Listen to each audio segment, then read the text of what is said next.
Hello friends, ഇന്ന് നമ്മൾ check ചെയ്യുന്നത് നമ്മൾ ഒരു അപ്പാർട്ട്മെൻറ്റ് അതുപോലെ തന്നെ വില്ലകളുടെയൊക്കെ പ്രൊജക്റ്റുള്ള സമയങ്ങളിൽ നമ്മൾ ഏതെങ്കിലും ഒരു പാനൽ ബോർഡിൽ നിന്നും എങ്ങനെയാണ് നമ്മുടെ വീടുകളിലേക്ക് കണക്ഷൻസ് കാര്യങ്ങൾ എടുക്കുന്നത്, അതിൻ്റെ കണക്ഷൻസ് എങ്ങനെയാണ്, 3 ഫേസ് കണക്ഷൻ എങ്ങനെയാണെന്നാണ് നമ്മൾ നോക്കുന്നത്. ഇതിപ്പോൾ വന്നിരിക്കുന്നത് നിങ്ങൾക്ക് കണ്ടാൽ അറിയാൻ പറ്റും, RYB എന്ന് പറയുന്ന കണക്ഷൻസാണ്. അതായത് 3 ഫേസ് RYB അങ്ങനെ 3 ഫേസും ഒരു ന്യൂട്രലാണ് വന്നിരിക്കുന്നത്. ഇത് വന്നിരിക്കുന്നത് നേരെ നമ്മുടെ ഏതെങ്കിലും ഒരു സെക്ഷനിലെ ഏതെങ്കിലും ഒരു വീടുകളിൽ നിന്നുള്ള, അതായത് ഒരുപാട് വീടുകളുണ്ടാവും അപ്പാർട്ട്മെൻറ്റ്, ആ ഏതെങ്കിലും ഒരു വീടുകളിൽ നിന്ന് വരുന്ന ഒരു DBയിൽ നിന്നാണ് ഈ വന്നിരിക്കുന്നത്. ആ DBയിൽ നിന്നും RYB എന്ന് പറയുന്ന ഓപ്ഷനാണ് കേബിൾ വഴിയാണ് വന്നിരിക്കുന്നത്. നമ്മൾ സാധാരണ പൈപ്പ് വഴി കാര്യങ്ങളൊക്കെ ചെയ്യുന്നുണ്ടെങ്കിലും കണക്ഷൻസ് KCBയുടെ കണക്ഷൻസ് ഇവിടെയാണ് വരുന്നത്. RYB കണക്ഷൻ വരുന്നു. 3 ഫേസ് കണക്ഷൻ നമ്മുടെ 16ൻ്റെ കേബിളാണ് ഇട്ട് കൊടുത്തിരിക്കുന്നത്. 16 സ്ക്വയർ എമ്മിൻ്റെ കേബിൾ, അതായത് 4 സ്ക്വയറിൻ്റെ വയറാണ് 4 വരുന്നത്. അങ്ങനെ 16 വയറാണ് വന്നിരിക്കുന്നത്. അത് UG കേബിളാണ് ഇട്ട് കൊടുത്തിരിക്കുന്നത്. അത് നമ്മൾ ഇതിൻ്റെ അകത്തേക്ക് പാനൽ ബോർഡിലേക്ക് ഏതാണോ നമ്മൾ കൊടുക്കാൻ ഉദ്ദേശിക്കുന്ന വീടിൻ്റെ ആ സെക്ഷനിലേക്ക് നമ്മൾ കൊടുത്തു തന്നിരിക്കുന്നു.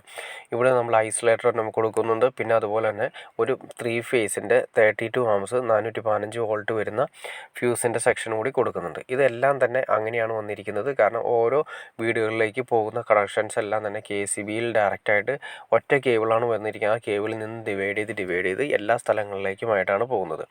ഇവിടെ നിന്നാണ് DB നമ്മുടെ ഓരോ വീടുകളിലേക്കുള്ള DBയിലേക്ക് പോകുന്നത്. ഏറ്റവും ആദ്യത്തെ കണക്ഷൻസ് ഏതാണെന്ന് നോക്കാം. ഇത് പോകുന്നത് കേബിൾ ഞാൻ നേരത്തെ പറഞ്ഞു, 16ൻ്റെ കേബിൾ നേരെ വന്നിട്ട് ഐസൊലേറ്ററിൽ നിന്നാണ് ഔട്ട് നേരെ പോകുന്നത്. ഐസൊലേറ്ററിൻ്റെ ഇന്ന് വരുന്നത് ഫ്യൂസ് യൂണിറ്റിലേക്കാണ് വരുന്നത്. കണ്ടോ, നിങ്ങൾക്ക് കാണാൻ സാധിക്കും RYB, പിന്നെ വരുന്നത് ന്യൂട്രൽ. അങ്ങനെ 3 ഫേസിനും 3 ഫ്യൂസാണ് വരുന്നത്. 415 വോൾട്ട്, 315 വോൾട്ട്, 32 ആംസ് വരുന്ന 3 ഫ്യൂസ് വരുന്നുണ്ട് 3 ഫേസിന്. RYB എന്ന് പറയുന്ന 3 ഫേസിനും വരുന്നുണ്ട്. പിന്നെ ന്യൂട്രലിന് വേണ്ടിയിട്ട് ന്യൂട്രലിലേക്കും വരുന്നുണ്ട്. അതിൻ്റെ കറക്റ്റായിട്ട് അതിൻ്റെ ഫ്യൂസ് യൂണിറ്റുമ്പോൾ തന്നെ അതിൻ്റെ വോൾട്ടേജ് കാര്യങ്ങളൊക്കെ കാണിക്കുന്നതായിരിക്കും. അത്രയും തന്നെ ആംബിയറുള്ള ഫ്യൂസ് വെക്കുന്നതാണ് ഏറ്റവും നല്ലത്. 3 ഫേസിന് അത്രയെങ്കിലും വേണം.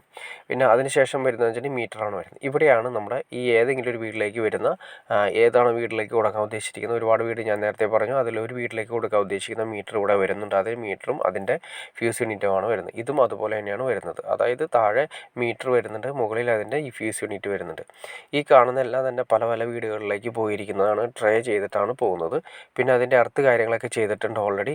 അപ്പോൾ സിമ്പിളായിട്ട് കണക്ഷൻ എന്ന് വെച്ചിട്ടുണ്ടെങ്കിൽ ഓൾറെഡി നമ്മുടെ KCBയിൽ നിന്നും ഡയറക്റ്റായിട്ട് മീറ്റർ ബോക്സിലേക്ക് വരുന്നു. മീറ്റർ ബോക്സിൽ നിന്നും നേരിട്ട് നമ്മൾ അടുത്ത ഫ്യൂസ് യൂണിറ്റിലേക്ക് പോകുന്നു. ഫ്യൂസ് യൂണിറ്റിൽ നിന്ന് നേരെ ഐസൊലേറ്ററിലേക്ക് പോകുന്നു. ഐസൊലേറ്ററിൽ നിന്ന് നേരിട്ട് നമ്മുടെ വീടുകളിലേക്ക് DBയിലേക്ക് പോകുന്നു. ഇതതിൻ്റെ മെയിൻ കൺട്രോളിങ് സെക്ഷനാണ്. KCBയിൽ നിന്ന് വരുന്നത് മെയിൻ കൺട്രോളിങ് സ്വിച്ചിലേക്കാണ് വരുന്നത്.